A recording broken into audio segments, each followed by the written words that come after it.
Halo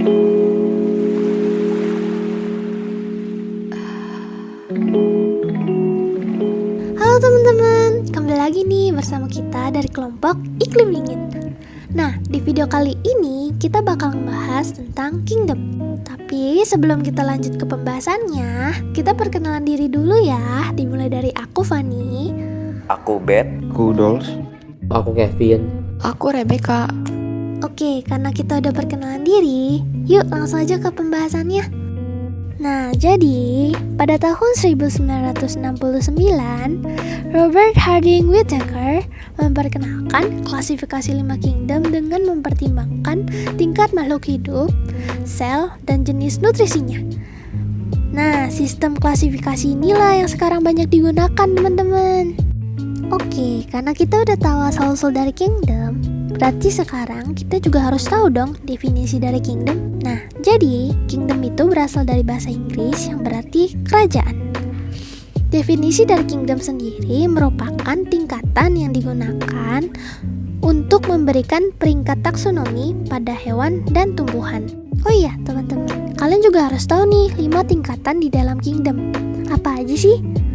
Oke, 5 tingkatan dalam kingdom itu ada Monera, Protista, Fungi, Plantae, dan Animalia. Nah, karena kita udah tahu pengertian dari kingdom, yuk langsung aja kita bahas 5 tingkatan dalam kingdom.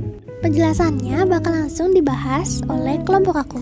Jadi nih guys, aku mau kasih tahu tentang apa itu Monera. Jadi Monera itu adalah organisme uniseluler atau organisme yang terdiri hanya satu sel saja. Nah, Monera ini berasal dari kata moneres, yaitu dari bahasa Yunani yang memiliki arti tunggal.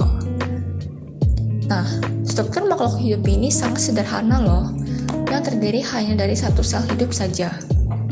Lalu, inti selnya belum memiliki membran inti, atau disebut sebagai kariotek, sehingga disebut prokariotik. Nah, contoh dari prokariotik yaitu adalah bakteri Escherichia coli. Nah, Monera ini disebut juga sebagai kelompok bakteri dan virus loh. Mereka memiliki ciri-ciri yang terdapat dalam kelompok Monera, yaitu mereka merupakan sekumpulan organisme uniseluler, memiliki bentuk sel bervariasi, memiliki dinding sel dan tidak memiliki organel bermembran. Nah, ada pula contoh dari organisme yang termasuk ke dalam kelompok Monera, yaitu bakteri dan alga biru. Apa itu fungi? Kinofungi atau jamur adalah organisme yang tidak memiliki klorofil, sehingga hidupnya heterotif, yaitu hidup dengan bergantung pada zat-zat organik yang telah jadi. Pengertian fungi.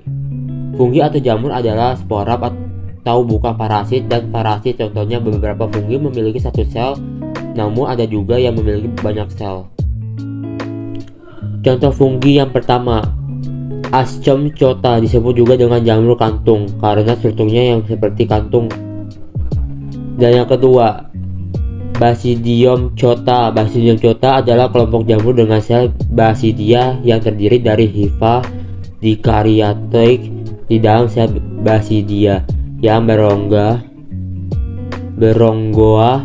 Basidia chota memiliki spora seksual yang digunakan untuk bereproduksi. Protista adalah kingdom yang terdiri dari satu sel atau banyak sel dan memiliki membran inti serta bersel tunggal. Protista dapat dikelompokkan menjadi 3 bagian, yaitu menyerupai hewan, menyerupai tumbuhan, dan menyerupai jamur. Contoh dari protista yang pertama yaitu Myxomicota. Filum ini terdiri dari jamur lendir yang anggotanya memiliki pigmen kuning atau oranye. Myxomicota juga memiliki sifat heterotrof, berinti banyak, serta tidak memiliki plasmodium. Lalu contoh yang kedua yaitu Acrasiomycota. Acrasiomycota hanya memiliki satu sel. Individu ini terbilang utuh kemudian terpisah oleh membran. Terlebih lagi ketika Acrasiomycota membentuk agregat pada salah satu siklus hidupnya. Lalu hal menarik tentang protista, yaitu yang pertama memiliki sel berflagela pada suatu waktu dalam siklus hidupnya. Yang kedua, khusus pada jamur air memiliki dinding sel yang tersusun oleh zat selulosa, sedangkan jamur tersusun dari zat kitin. Yang ketiga, membentuk spora diploid dan hasil meiosis berupa gamet. Pada jamur air menghasilkan zoospora.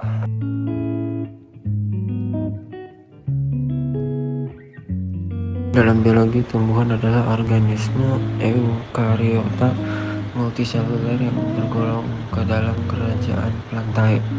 Di dalamnya terdiri atas beberapa clade, yakni tanaman berbunga, tanaman berbiji, tanaman paku-pakuan, lumut, serta sejumlah alga hijau.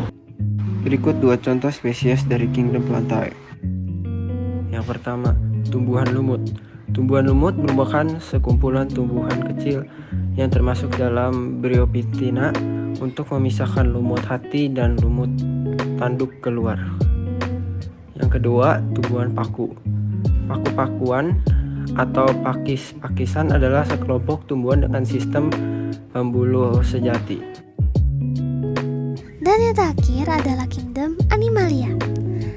Jadi, Kingdom Animalia itu merupakan hewan, organisme eukariotik atau organisme dengan sel kompleks dengan multiseluler. Nah, karena animalia itu tidak bisa membuat makanannya sendiri, jadi mereka harus mencari makanannya sendiri yang nantinya bisa diolah oleh pencernaannya, teman-teman. Oh ya, kalian juga harus tahu nih, Kingdom Animalia itu dibagi menjadi 2 jenis kelompok, yaitu kelompok vertebrata dan juga kelompok vertebrata. Oke teman-teman, jadi kelompok vertebrata adalah kelompok hewan yang memiliki tulang belakang. Nah, contoh dari kelompok vertebrata yaitu yang pertama, pisces atau ikan, karena mereka ini memiliki rangka yang tersusun dari tulang yang keras. Lalu yang kedua, mamalia.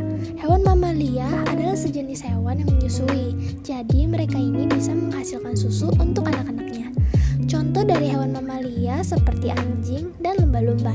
Lalu ada kelompok yang kedua yaitu kelompok avertebrata.